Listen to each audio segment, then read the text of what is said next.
Okay, this is the pig's blood interrogation, and it came from WikiLeaks. So, torture, interrogation, and intelligence. What I want you to keep in mind as you read this is that we are to assume the following situation. We have somebody in our custody who we believe has knowledge of an impending terrorist attack. And we think that attack could be very serious, but we have less than 5 days to find out what this person knows about the impending attack. In this piece, I'm going to specifically address using drugs known as truth serums as the means by which we get the intelligence that we need. Some would call this a form of torture. I want you to know that I don't glory torture for its own sake. I accept it as a means to survival. To digress for a moment and to add a little humor to it, I don't get any pleasure inflicting pain on anybody unless you're a quarterback. I hate quarterbacks. I was a linebacker. Quarterbacks live a charmed life. Think about it. A quarterback never has had zits as a kid. He never sweat. He always got the best looking cheerleader, or his parents always had the best car. The teachers and coaches would let him get away with murder and yet call him a saint. He always had his picture on the front cover of the football guide and the game day program. He was the class valedictorian. He never had to dig ditches in 100-degree heat in the summer to make money. Even during practice, he got to wear a different colored jersey from anybody else. He would sit down, kneel down, slide down, fall down, lie down the damn ball, or throw it away. And if you even breathed on him, you got penalized 15 yards for roughing up the quarterback. I ask you, when was the last time you ever saw any official at a football game, Pee-wee through pros, ever throw a flag on anybody for roughing the linebacker? I rest my case. When Israel suffers a terrorist attack, almost invariably, they retaliate within 24 hours. The reason that they can do this is that they have the world's best human intelligence. HUMINT. HUMINT. And they know, excuse me, they know how to interrogate people. Their intelligence is so good and they keep it so current that they know who has attacked them and they already have plans in existence for retaliation. Their human sources are not just Israelis, but actual members of the society on which they are spying. They use HUMINT and supplement it by signal intelligence, SIGINT, SIGINT. We do it just ass backwards because we can't do it the way the Israelis do it. We simply do not have enough people on the ground. It takes $500,000 to $1 million and 3 to 5 years to train and put in place a good human source. Assume this is an American hired by, say, the CIA to try and infiltrate some terrorist group. Nothing that is going on at present can quickly change this equation or situation. Forget the hearings, the posturing, the proposals, the realignments, the debate. It's all based on the incorrect assumption that we already have the tools, they just need to be rearranged. We do not have all the tools, and no flowchart or organization chart can change that. The Geneva Convention was not signed by any terrorist group. No terrorist should be provided any protection whatsoever under the Geneva Convention. We are supposed to be a nation of laws.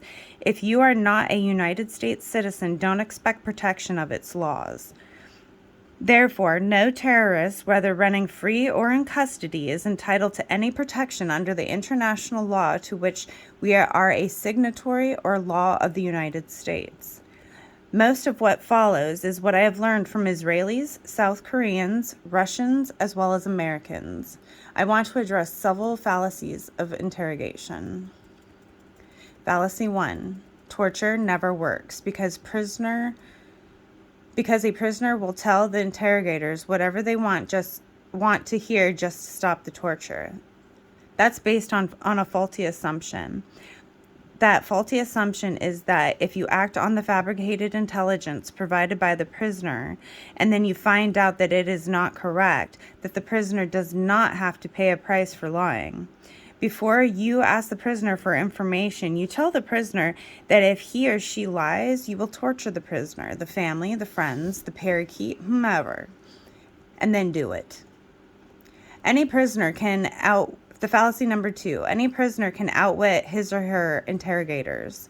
This doesn't work with interrogators who are members of a free society and have very good to excellent intelligence sources to confirm and verify what a prisoner says.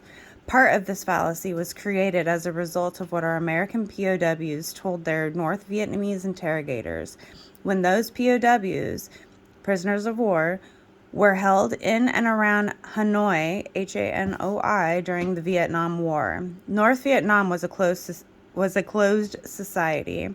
That society only heard and saw what their leaders wanted them to hear and see. Our prisoners' code of conduct was changed in response to the brutal torture that our POWs endured. Our POWs held out under that torture as long as they could. When they could hold out no longer, they made up something to stop the torture. Incredibly, and to show you how stupid and uninformed the North Vietnamese were, our POWs made up names of superior officers. These names included General Mills, the cereal company, Major Domo, Captain Video, etc. The North Vietnamese interrogators dutifully wrote down this information, smiled smugly, and assumed that they had extracted critical information from their prisoners. In this sense, yes, the prisoners did outwit the interrogators. In contrast, when our POWs were interrogated by Russians, Cubans, East Germans, and Bulgarians, when they tried to pull the same stunt as they did with the North Vietnamese, our guys were beaten, starved, and tortured unmercifully. Our guys said that you could fool North Vietnamese, but don't even think about trying it with those other guys. Fallacy 3. Torture as a means of interrogation is generally not accepted throughout the world. In point of fact, within the last 3 years, more than 3/4 of all countries in the world have practiced torture as a means of interrogation. This applies to their own citizens as well as foreigners, whether combatants or not. Bleeding hearts just don't get it. On the one hand, they keep telling us to allow the weapons inspectors in Iraq more and more time and more and more and more time to uncover weapons of mass destruction. On the other hand, once the president declared an end to major combat operations in Iraq, the bleeding hearts started screeching that the rebuilding and democratization of Iraq wasn't happening fast enough. On the third hand, they run their hands at how quickly we had placed prisoners into detention facilities. This herky-jerky stop-and-go inconsistency is nothing more than the political opportunism. Even the ACLU got involved, not on behalf of Americans, but on behalf of our enemies. If you don't know this, read this and burn it in your memory. The ACLU was founded by a card-carrying member of the Communist Party. You should never again wonder why the ACLU is trying to tear apart the moral and legal fiber of this country. Fallacy number 4. These things called truth serums don't really work. They do work to a varying degrees of success. Here are 3 primary truth serums. Here they are. Here we go. Okay. Scopolamine hydrobromide, first word pronounced scopolamine, also known by another name, hyoscine hydrobromide. It is colorless, odorless, and tasteless. Its clinical uses are primarily as a sedative and applied locally, directly as a mydriatic, which causes the pupil of the eye to dilate. When used as a sedative, the primary uses are to combat vertigo and motion sickness. When used with morphine and phenobarbital to a woman in labor, it produces a twilight sleep. It is also used as a pre-medication preliminary to surgery anesthesia. Since scopolamine completely blocks the formation of memories, unlike most date rape drugs used in the United States and elsewhere, it is usually impossible for victims to ever identify their aggressors or interrogators if you were a prisoner. To use scopolamine most effectively to get prisoner to tell you what he or she knows, the key is where you inject it and in what amounts. Normally, it is introduced into the body by a transdermal patch or intravenously in the arm. However, if you inject it into the spine, amount classified, it causes absolutely incredible pain accompanied by violent convulsions and seizures. If injected into the spine in the appropriate amount, more than 95% of all prisoners will tell the truth. Not something fabricated to stop the pain within 24 hours. A far milder form of psychological abuse involves exposing prisoners intravenously or orally to sodium pentothal, commonly known as truth serum. Sodium pentothal is an ultra-short-acting barbiturate that depresses the central nervous system, slows the heart, and lowers blood pressure. In the relaxed state produced by the drug, subjects are more susceptible to suggestion and are therefore easier to interrogate. The drug does not actually guarantee that prisoners will tell the truth, however. Often, it makes subjects gabby without revealing any important information. Sodium amytal, also known as a type of truth serum, with its clinical application in psychoanalysis, is used primarily to help in memory recovery and dealing with false memories. If you can refuse the prisoner as to what is a real memory and what is a false memory, you might be able to crack their resistance to telling the truth. However, if the prisoner is smart, he or she will simply shut up and you'll get nothing from them. What is interesting is that a prisoner could have been subjected to a truth serum singularly or 2 or 3 over enough times given the appropriate washout of the prisoner's system and flatly state that he or she did not tell his or her interrogators anything. From his or her perspective, he or she is telling the truth because he or she has no memory of telling interrogators anything. That's the truth in his or her own mind, but it is not the fact of the situation. In terms of training individuals to resist the 3 aforementioned truth serums, it is easiest to train someone to resist the sodium amytal, followed by sodium pentothal. There is no known training that will allow anyone to resist scopolamine when injected into the spine in the correct amount. What you don't want to do is stack scopolamine with sodium pentothal, I can never say it, and sodium amytal. Stacking means adding one drug on top of another before the previous drugs have been washed out of the system. You stack on somebody, you'll kill them. When time is not a consideration and when used in conjunction with skilled interrogators on a prisoner who has not been trained to resist the effects, sodium pentothal and sodium amytal will get you the truth in approximately 10% to 1/3 of the case. When the truth absolutely positively has to be there within 5 days, forget them. Use scopolamine injected into the spine. Oh gosh, hold on. Go back up. This is where it starts getting twisted. Okay. I don't honestly know if we have used any of these truth serums on Saddam Hussein. Too bad if we didn't. My clearance doesn't extend that high. For those of you who don't know, and to oversimplify it, there are 4 different levels of security clearances. They are secret, top secret code word, and beyond top secret code word.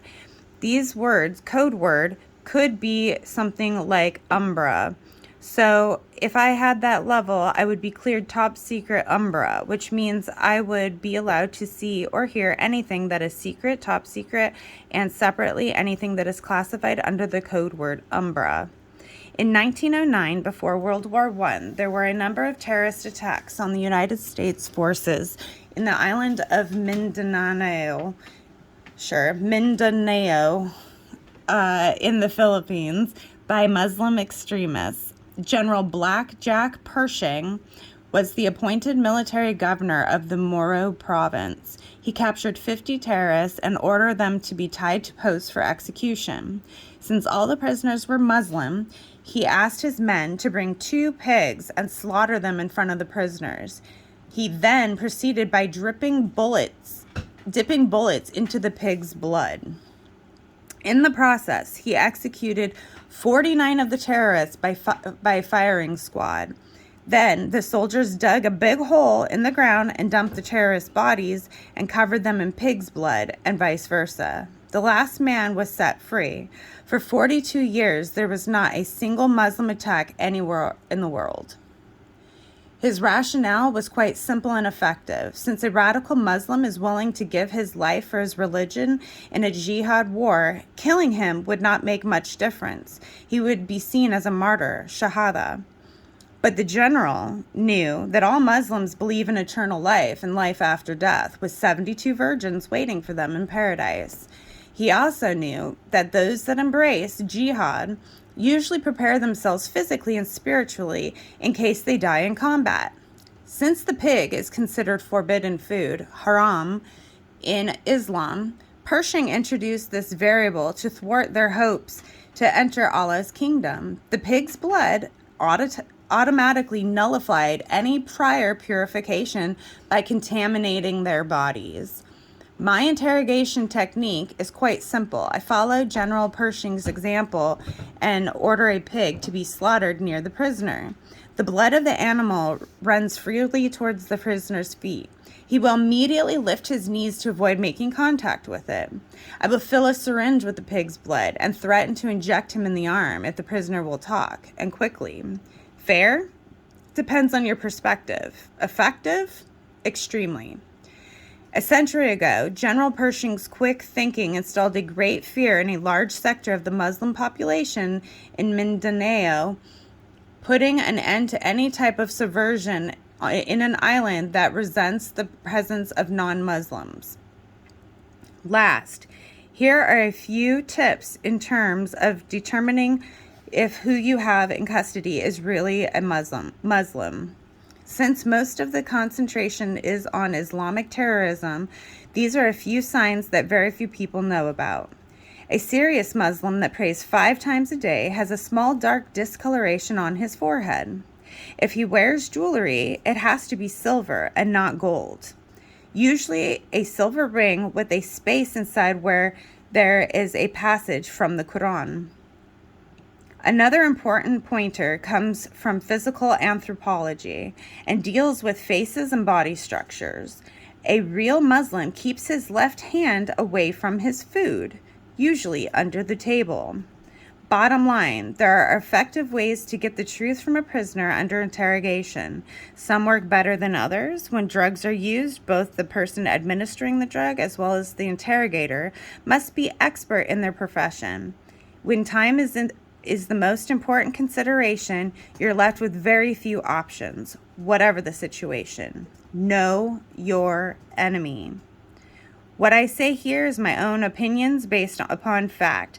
They are not to be construed with the policy or official position of APUS. As always, you are free to accept or reject anything I say and verify it by any means you wish. Thank you. Doc.